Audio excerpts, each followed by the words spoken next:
और बात उस ओपिनियन की जो चीन की बर्बादी की भविष्यवाणी कर रहा है। जिनपिंग की जीरो कोविड पॉलिसी का असर अब चीन पर दिखने लगा।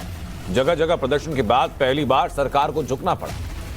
जिनपिंग की जीरो कोविड पॉलिसी से जहां चीन महामारी का सामना कर रहा है, तो वहीं लंबे लॉकडाउन के चलते उसकी इकोनॉमी पर बुरा असर पड़ रहा है।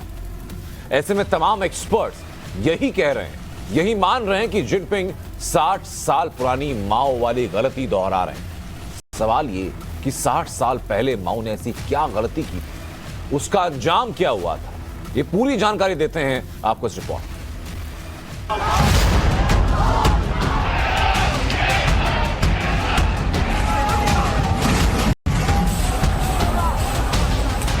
धधक उठी बगावत की ज्वाला। जिनपिंग, ये तूने क्या कर डाला?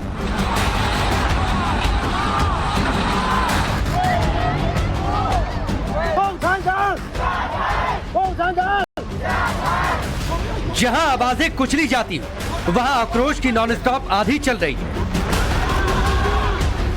जिनपिंग की तानाशाही सरकार के सामने इनकलाब की आवाज बुलंद की जा रही है और पहली बार सरकार बैकफुट पर है। जिनपिंग की जीरो कोविड पॉलिसी का दंश ऐसा है जिसने चीन के लोगों के साथ ही जिनपिंग और पूरी दुनिया के लिए सिरदर्द बढ़ा दिया है। 3 बड़े सवाल हैं। क्या जिनपिंग 60 साल पुरानी गलती दोहरा रहे हैं? क्या चीन में 64 साल बाद माओ फिर लौट आया है? अब जिनपिंग अपनी गलती का ठीकरा किस पर फोड़ेंगे, क्या करेंगे? इन सभी पॉइंट्स को सिलसिलेवार तरीके से समझेंगे। पहले समझिए चीन में जिनपिंग की पहली हार कैसे हुई। चीन में लोगों के प्रदर्शन के सामने चीनी सरकार को झुकना पड़ा है। जीरो कोविड पॉलिसी को सरकार खुद धीरे धीरे खत्म कर रही है। चीनी शहरों से सख्त लॉकडाउन को धीरे धीरे हटाया जा रहा है। अब शॉपिंग मॉल और सुपरमार्केट में एंट्री के लिए रिपोर्ट की जरूरत नहीं है। असल में कोरोना के बढ़ते मामलों के बीच चीन अपना बोया खुद ही काट रहा है। 2 साल पहले जो हालात पूरी दुनिया में थे, जिनपिंग की नीतियों के कारण अब चीन उससे दो चार हो रहा है। 2 साल में दुनिया ने तो वैक्सीन और इम्यूनिटी बढ़ाकर खुद को कोरोना के ओमिक्रॉन वेरिएंट के हिसाब से ढाल लिया, लेकिन चीन जो जीरो कोविड पॉलिसी को लेकर अब तक इतरा रहा था, उसने कुदरत की चेन को चुनौती देकर अपनी कब्र खुद ही खोद दी। इसीलिए कहा जा रहा है कि जिनपिंग 60 साल पुरानी माओ की गलती को दोहरा रहे हैं।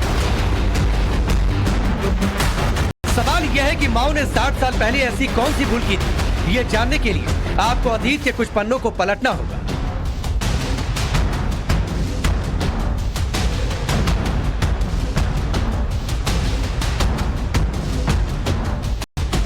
वो दौर था साल 1958 का, जब माओ से तुंग की मर्जी ही चीन का कानून था। जब माओ ने कुदरत के निजाम को चुनौती देते हुए एक चीन में जिनपिंग की जीरो कोविड पॉलिसी की तरह ही एक ऐसी मुहिम शुरू कर दी थी जिससे पूरा पर्यावरण हिल गया था। इस मुहिम को नाम दिया गया था माओ का 4 पेस्ट कैंपेन। चीन में उस दौर में शुरू की गई इस मुहिम में 4 तरह के जीव जंतुओं की मास किलिंग की गई थी। इसमें पहले नंबर पर था चूहा, क्योंकि इससे प्लेग फैलता था।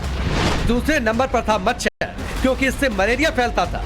तीसरे नंबर पर थी मक्खी, क्योंकि इससे हैजा फैलता था। और चौथे नंबर पर थी गौरैया, जो खेतों से अनाज चट कर जाती थी। माओ के मुताबिक ये एक हाइजीन कैंपेन था जिससे लोगों की अनाज और जान दोनों बचने वाले थे, मगर हुआ ठीक इसका उल्टा। कैसे, अब उसे भी समझिए। मक्खी, मच्छर और चूहे तो छिपने में माहिर थे, लेकिन गौरैया को ढूंढ ढूंढ कर मारा जाने लगा। उस दौर में चीनी जनता ड्रम, टीन, थालियां बजाते हुए उनकी तरफ तब तक दौड़ती थी जब तक कि चिड़िया थक कर गिर न जाए या खुद ही दम न तोड़ दे। गौरैया का मरना सुनिश्चित करने के लिए उनके घोंसले खोजे जाते और उनके अंडे फोड़ दिए जाते। चिड़िया के बच्चों को जमीन पर पटक दिया जाता।